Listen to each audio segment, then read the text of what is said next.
മുഖ്യമന്ത്രി പിണറായി വിജയന്റെ മകൻ വിവേക് കിരണിന്റെ സാമ്പത്തിക ഇടപാടുകൾ സമഗ്രമായി പരിശോധിക്കാനാണ് ഇഡി ഉദ്ദേശിച്ചിരുന്നതെന്ന സൂചന.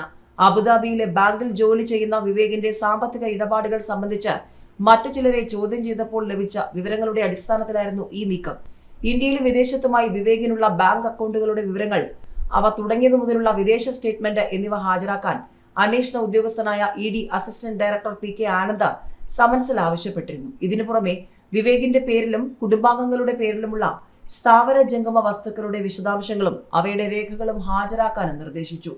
കമ്പനികളിലെയും സ്ഥാപനങ്ങളിലെയും ഡയറക്ടർ, പാർട്ണർ പദവികളെക്കുറിച്ചും അവിടെയുള്ള ഓഹരി പങ്കാളിത്തത്തെക്കുറിച്ചും രേഖകൾ സഹിതം വിശദീകരിക്കാനും ആവശ്യപ്പെട്ടു.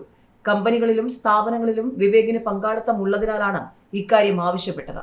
ഇത്തരത്തിൽ വിവേകിന്റെ സകല സാമ്പത്തിക ഇടപാടുകളിലും നടത്താനിരുന്ന പരിശോധനയിൽ പിന്നീട് എന്ത് സംഭവിച്ചുവെന്നാണ് വ്യക്തമാകാനുള്ളത്. 2023 ഫെബ്രുവരി 14 ഇഡിയുടെ കൊച്ചി ഓഫീസിൽ ഹാജരാകുമ്പോൾ കൊണ്ടുവരേണ്ട രേഖകളുടെ പട്ടിക അന്വേഷണ ഉദ്യോഗസ്ഥൻ ഒപ്പിട്ട് നൽകിയ സമൻസിൽ ചേർത്തിട്ടുണ്ട്. അന്ന് വിവേക് ഹാജരായില്ല. സമൻസ് നൽകിയിട്ട് ഹാജരായില്ലെങ്കിൽ 2 തവണ കൂടി സമൻസ് നൽകുകയാണ് ഇഡിയുടെ രീതി. 3 സമൻസിലും ഹാജരായില്ലെങ്കിൽ വീടിൽ റെയ്ഡ് നടത്തി അറസ്റ്റ് ചെയ്യാം. വിവേകിന്റെ കാര്യത്തിൽ ഈ തുടർ നടപടികൾ ഉണ്ടായില്ല. നേരിട്ടോ മറ്റാരെങ്കിലും വഴിയോ സ്വന്തം ഭാഗം വിശദീകരിച്ച് ക്രമക്കേടില്ലെന്ന് തെളിയിച്ചാൽ സമൻസിൽ നിന്നും ഒഴിവാക്കാറുണ്ട്. എന്നാൽ വിവേക് വിശദീകരണം നൽകിയതായി അറിവില്ല. മുഖ്യമന്ത്രിയുടെ മകനുള്ള സമൻസ് ഇഡി മരവിപ്പിച്ചെന്നാണ് ഇതുവരെ പുറത്തുവരുന്ന വിവരങ്ങളിൽ നിന്നുള്ള സൂചന. ഇനി പരിശോധന ഉണ്ടാകുമോ എന്ന കാര്യത്തിൽ വ്യക്തതയുമില്ല. സമൻസ് നൽകിയ പി.കെ. ആനന്ദ് പിന്നീട് കൊച്ചി ആദായ നികുതി ഓഫീസിലേക്ക് മാറി.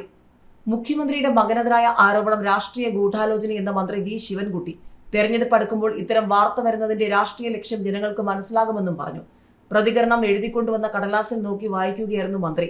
കഴമ്പുള്ള കേസായിരുന്നുവെങ്കിൽ ഹാജരാകാതിരുന്നപ്പോൾ ഇഡി വെറുതെ ഇരിക്കുമായിരുന്നു. കേന്ദ്ര സർക്കാരിന്റെ രാഷ്ട്രീയ താൽപര്യങ്ങൾക്കനുസരിച്ച് പ്രവർത്തിക്കുന്ന ഏജൻസിയായി ഇഡി മാറിയെന്നും മന്ത്രി പറഞ്ഞു. വിവേകിനുള്ള സമൻസ് മുഖ്യമന്ത്രിയുടെ വസതിയിൽ കൈപ്പറ്റിയില്ലെന്നാണ് വിവരം.